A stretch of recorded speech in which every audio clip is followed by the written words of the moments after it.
Olá, amigos e amigas. Este fundo musical é muito bom.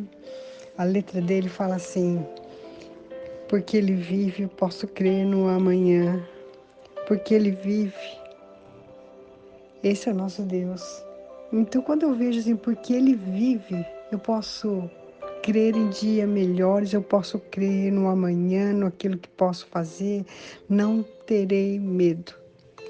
E quando a gente fala sobre isso, a gente analisa os dias atuais.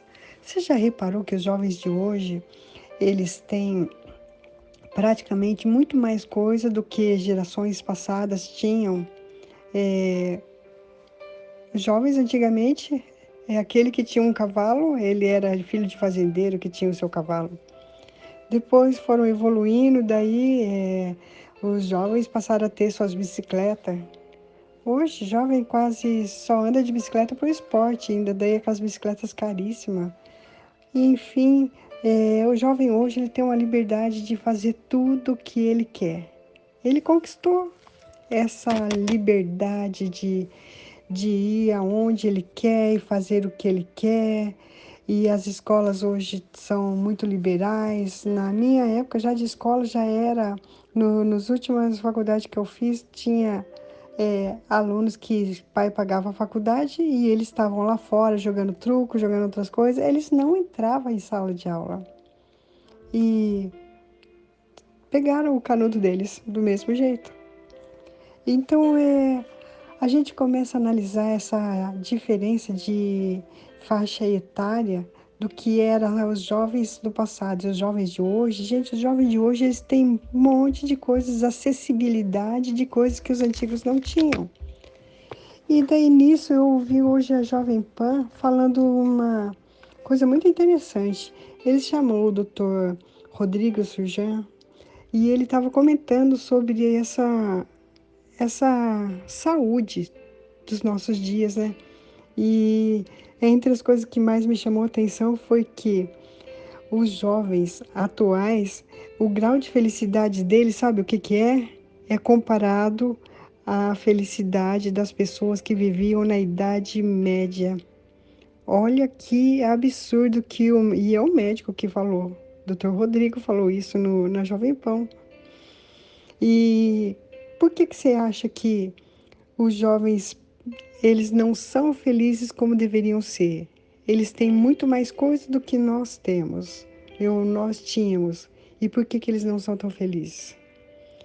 E quando eu vejo assim que os dados que ele colocou, 49% de uma estatística que é quase 50% dos jovens, sabe o que que eles vão aos consultórios? Com problema de saúde mental, que era uma coisa que não era muito comum, e os jovens ter ansiedade e depressão.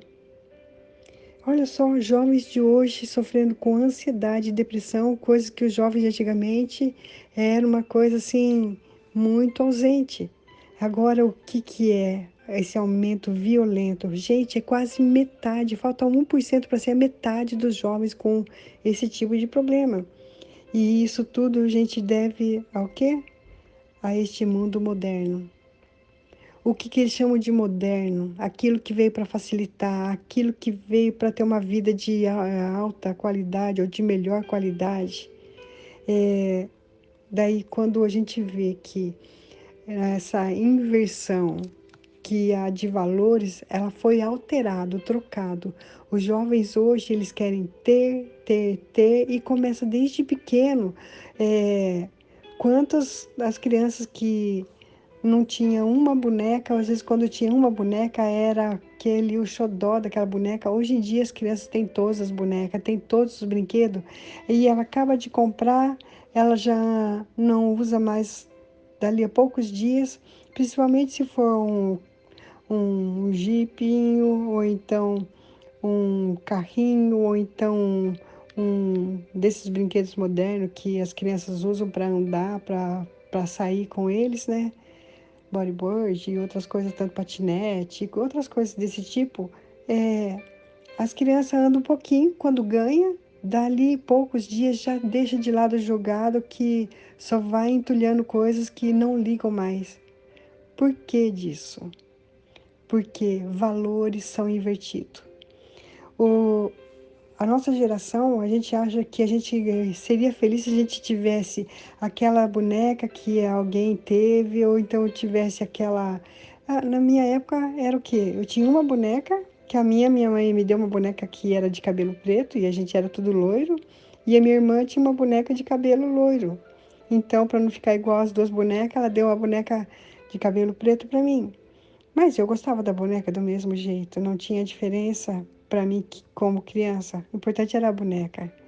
E aquela boneca ficou até eu ficar jovem, que era a minha única boneca que eu tinha de estimação. Um dia uma criança foi lá, começou a chorar porque queria ir embora e levar minha boneca e minha mãe deixou. O que aconteceu? Nunca mais eu vi a boneca. Mas eu não preciso mais da boneca. Mas valores, o que é que tem valores hoje? Então eu vejo assim, nossa, a gente se apegava aos brinquedos, aquilo que a gente tinha, e a gente, como não tinha tanto brinquedo assim, então a gente valorizava muito o que a gente tinha. E daí quando os pais hoje eles têm a necessidade de compra, compra, compra, porque as crianças elas ficam na internet, você pode dar os melhores brinquedos que for para elas. Elas nunca vão largar de estarem navegando na internet, nas, nas redes sociais, naquilo que o computador elas podem acessar. Todas elas estão o quê? Comprometidas com as mídias sociais. E ali é claro que ela vê as coisas, e ali a indução é que compra, compra, compra, e nisso vai mudando. E com tudo isso, essa mudança, essa facilidade das crianças terem muito mais coisas, daí que acontece? É, a falta de conquista. Essa falta de conquista gera uma falta é, de trabalhar, de merecimento, aquela coisa de quando você conquista, como sabe aquilo que é uma vitória, e a vitória só vem quando há uma batalha, e uma batalha só acontece se você entrar nela e você lutar por algo, daí essas coisas terão valor.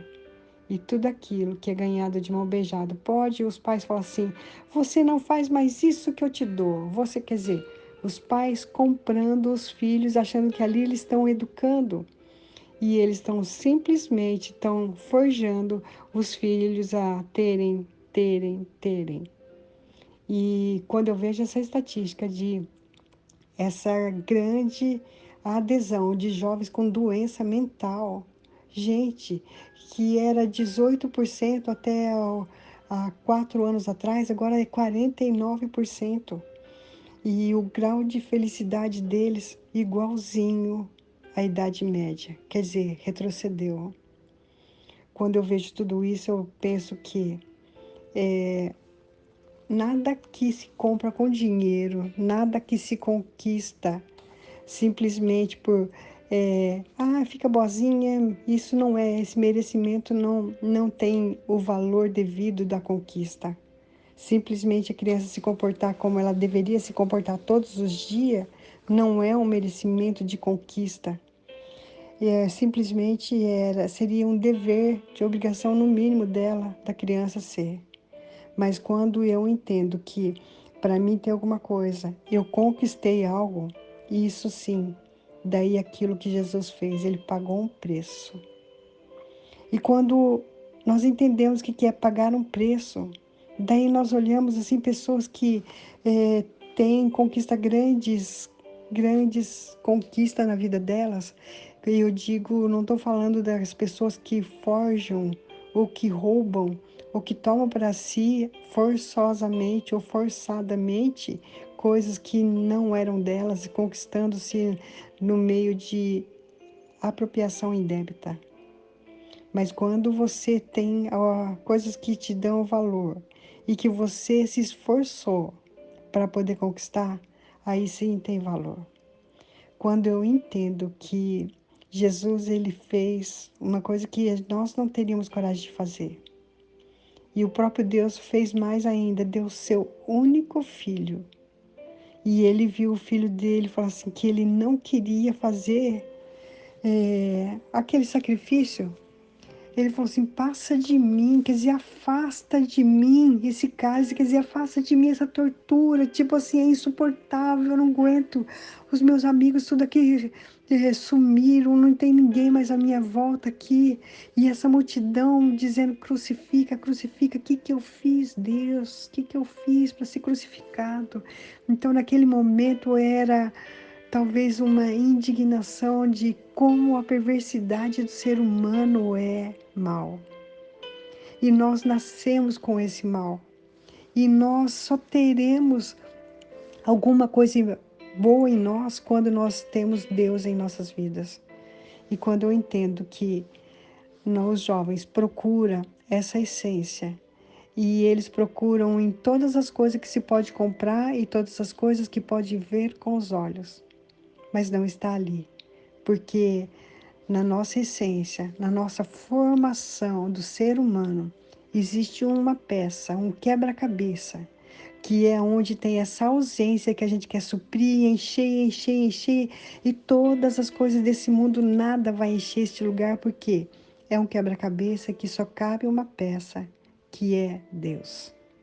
Deus é a nossa essência. Deus é tudo que nós somos e devemos escolher, querer ser, ter e parecer. É essa essência que é Deus. E Deus, quando nos fez, Ele falou que nos fez a imagem e semelhança de Deus. Então, nós temos que parecer fisicamente com Ele, na nossa procedência, naquilo que fazemos, naquilo que pensamos, mas também nós também devemos o quê? Ter essa presença do Espírito Santo de Deus que nos faz a parte espiritual de nós, que todos nós precisamos alimentar o Espírito. Então, quando eu vejo esse índice altíssimo de metade dos jovens, eles estão com essa carência que não sabe o que procurar, o que achar. Eles vão atrás das drogas que elas sim, elas liberam daí a mente delas, o corpo delas e elas conseguem o quê? Esquecer a essência delas. Passou o efeito, volta de novo o quê? A carência da essência. E essa carência é a peça de Deus, é a presença de Deus que falta na vida de cada um desses jovens. E eles podem procurar em qualquer coisa, eles nunca vão achar esta essência. E hoje Deus está falando com você e comigo. Volte à essência. A essência somos Deus. Somos aquilo que nós parecemos com Deus, somos feitos em imagem e semelhança, e como tais, nós temos que ter o quê? O Espírito de Deus que nos completa, que nos faz essa plenitude de consciência de que a felicidade só encontra na fonte da felicidade, a fonte que é feliz, que a felicidade é Deus. Feliz é que tem Deus, é feliz aquele que conhece o que é ter a presença do Espírito Santo em nós. Eu queria e não queria, eu quero orar com você agora para poder, se você quiser aceitar essa felicidade, se você está se sentindo infeliz, se os problemas estão te prendendo os seus olhos, que você não consegue nem olhar para cima, procurar Deus, é lá que está toda a esperança, toda a felicidade, tudo aquilo que você precisa, a essência. Volte à essência. Senhor Deus, eu queria, Senhor, que Tu completasse, Senhor Jesus, estas palavras, Senhor, com a Tua presença, Pai. Nós trazemos à existência o Espírito Santo de Deus que pode ir, Senhor, fluir através dessas palavras, Deus, que as pessoas possam entender. Felicidade existe, mas a felicidade real, aquilo que foi feita para o ser humano, segundo a semelhança e segundo a criação de Deus que somos nós, Senhor. E enquanto nós não nos voltarmos à essência, nós nunca conheceremos o que é paz. A paz é a ausência de guerra? Não. A gente pode ter paz até no meio das guerras. E quando eu entendo o que é ter paz em meio à guerra, eu entendo que quando eu tenho Deus, não importa o que acontece no mundo, não importa quando tudo está virado, quando tudo está desabando, mas quando eu sei a minha origem, de onde eu vim, e para onde vou, a minha identidade. Eu sou imagem e semelhança de Deus. Então nele eu consigo ter, sentir e realizar essa plenitude de existência que há em mim. Porque eu creio, Senhor Deus, que um dia, Senhor, nós vamos estar contigo, Senhor, para morar contigo, Deus. E a vida não simplesmente acaba no cemitério, Senhor. Ali o corpo que é feito do pó da terra volta para a terra, mas nós, Senhor Jesus, voltamos a Ti. E na certeza, Deus, que Tu tens, Senhor Jesus, um corpo celestial para a gente viver o impossível, o inacreditável, aquilo que olhos nunca viram, imaginaram que é a grandeza, a beleza das ruas de ouro, dos prédios, das construções, tudo, Senhor Jesus, com as mais ricas pedras preciosas, Senhor. Nos permite, Senhor, estarmos prontos, habilitados para um dia estarmos contigo, Senhor. E que complete, Senhor, esta mensagem no coração de que a pessoa possa, Senhor Jesus, entender que Deus é real, que ela pode invocá-lo onde estiver agora e te aceitar como o único e suficiente Salvador. O Salvador, esta salvação é o cartão de crédito para nós entrarmos nesta glória, neste lugar preparado para cada um de nós. Fica conosco, Pai, todos os dias da nossa vida. E não nos deixe olhar nem para a direita nem para a esquerda, mas olhar para o alvo, de onde vem o nosso descanso, aonde vem a nossa recompensa e a direção para onde estamos indo. Fica conosco hoje e sempre. Amém.